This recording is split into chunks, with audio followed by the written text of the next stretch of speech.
Viewers, আমরা গ্রামের মাঠের ভিতরে আসছি বাঙি খাওয়ার জন্য। দেখতে পাচ্ছেন সবাই ছোট বড় সবাই মিলে এই মাঠের ভিতরে চলে আসলাম। এই পাশে হচ্ছে বাঙির জমি দেখতে পাচ্ছেন, এখান থেকে টাটকা বাঙি তুলে নিয়ে আসা হয়েছে, সবাই কেটে কেটে খাচ্ছে। এটা হচ্ছে একদম নির্ভেজাল ফরমালিন মুক্ত একটা ফল বা সবজি বলা চলে, যেটা খাওয়া যায়, কাঁচাও খাওয়া যায়, পাকাও খাওয়া যায়। সবাই দেখতে পাচ্ছেন খুব মজা সহকারে খাচ্ছে। আমার টুক কই, ওরা খাচ্ছে দেখেন। এটা হচ্ছে ভাতিজা, কি অবস্থা, কি স্বাদ না? হ্যাঁ কাকু, সেই স্বাদ, সেই স্বাদ। হ্যাঁ আসলে গ্রামের এইসব নির্ভেজাল খাবার গুলো আসলে অন্যরকম মজা, গ্রাম ছাড়া কোথাও পাওয়া যায় না, না বুঝতে? হ্যাঁ কাকা, আমার টুক দাও। হ্যাঁ দাও। এই আমার ভাগের টুক, এটা হচ্ছে আমার ভাগে পাইলাম, বড় একটা বাঙি তুলছিল। অনেক মানুষ আর ওই সাইডে আছে। আচ্ছা, দেখতে পাচ্ছেন আমাদের এই মাঠটা বিশাল মাঠ, আর এই সময় আবহাওয়াটা অনেক সুন্দর, বেলাটা ডুবা ডুবা ভাব।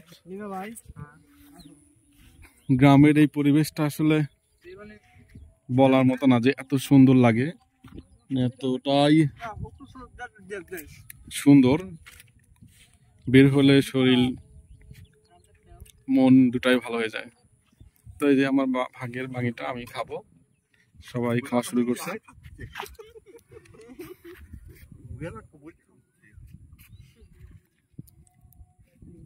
এটা বাঙির জমি, এই যে সবুজে ভরা আমাদের মাঠ, আর দেখতে পাচ্ছেন ওইটা আমাদের গ্রাম।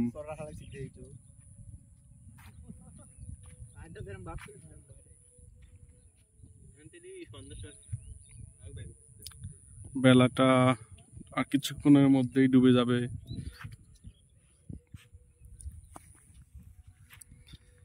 তো সবাই এরকম কাঁচা বাঙি খাইতে চাইলে চলে আসবেন আমাদের গ্রামে, সবাই একসঙ্গে খাওয়া যাবে আর মজা করা যাবে। ভাতিজা আমাকে একটু ছুলে হেল্প করবে, তারপরে খাবো। আলাদা একটা মজা।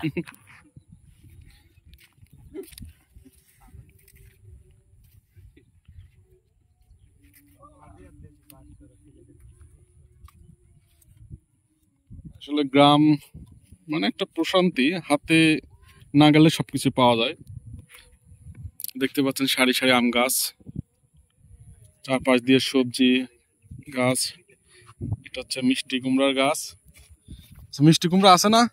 মিষ্টি কুমড়া তো কাঁচা খাওয়া যায় নাকি? খাইতে পারবে কেউ? মিষ্টি কুমড়াও কাঁচাও খাইতে পারে ছেলে পেলে, এটা তো খাওয়া যায়, তো কাঁচা খাওয়া যায়, সমস্যা নাই।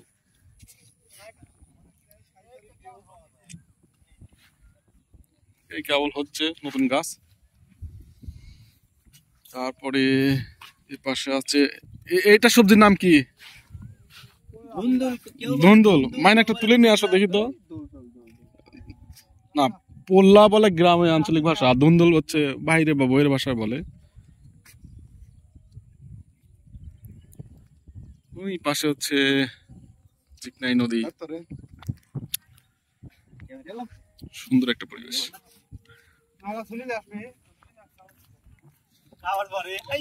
তো সবাইকে অনেক অনেক ধন্যবাদ, চলে আসবেন আমাদের এলাকায়। ভিডিওটি ভালো লাগলে সবাই কমেন্টস করবেন, লাইক করবেন, শেয়ার করবেন, এবং অবশ্যই আমাদের চ্যানেল বা পেজটিতে সাবস্ক্রাইব করবেন, ফলো দিবেন। তো সবাইকে অশেষ ধন্যবাদ। আসসালামু আলাইকুম।